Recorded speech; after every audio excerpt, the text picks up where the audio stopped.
Chapter 99. Parable of the Great Pearl and the Net.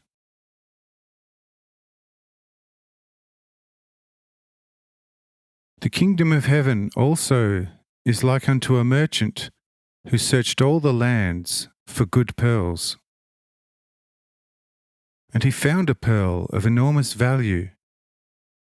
Inquiring of its price, and when told, he returned to his city, sold everything he had, and then went and bought the big pearl, which in turn was of thousands-fold greater value than what he paid. Have you understood this image?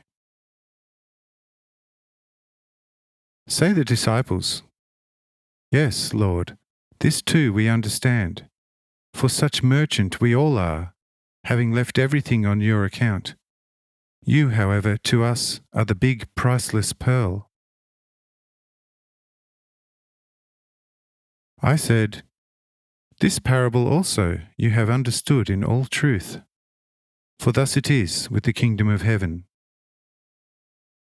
But listen unto another parable.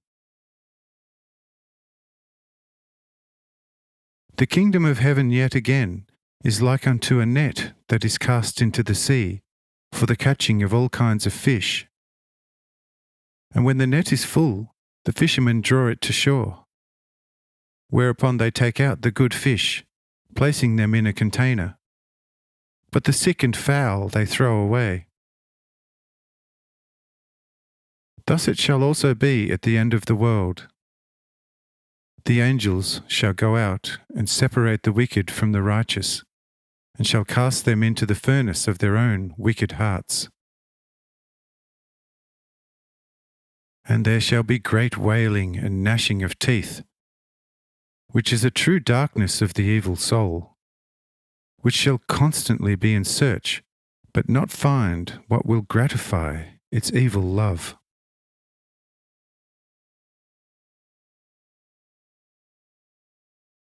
And after a while I asked the disciples, who were in deep thought about this image,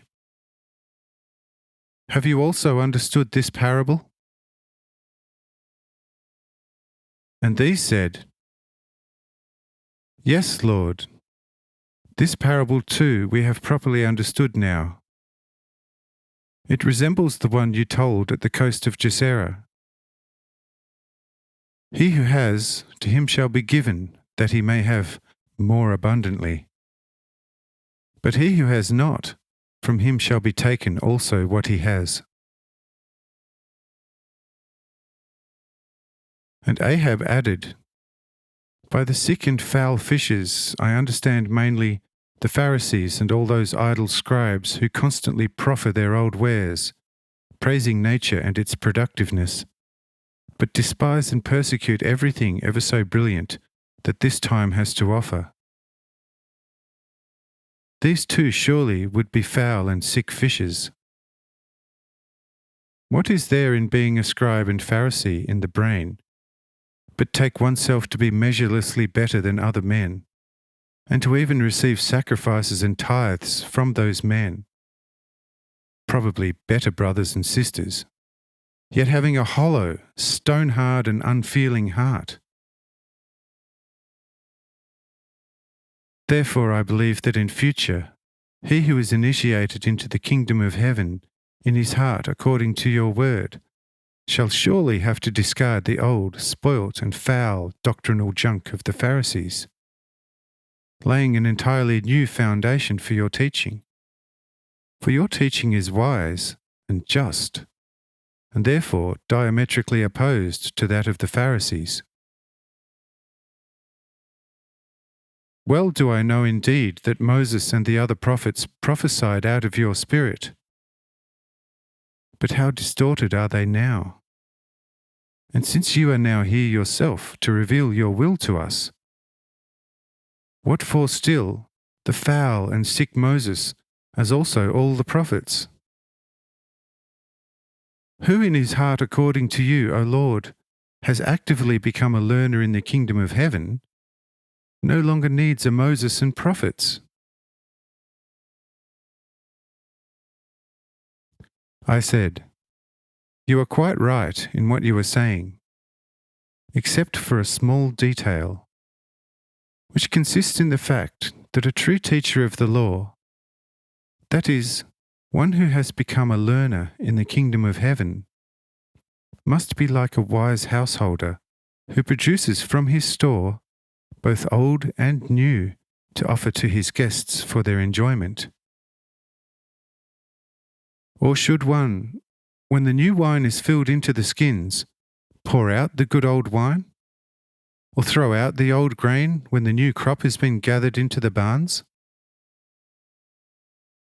Therefore, a true teacher of the law, a learner in the kingdom of heaven, must know and observe the old scripture as well as my new word." Says Ahab, "But surely only Moses and the prophets, excluding the no doubt partly distorted laws of the land, the empty rules of divine service, which can no longer be of any use since all of us are politically subject to the Roman laws anyway."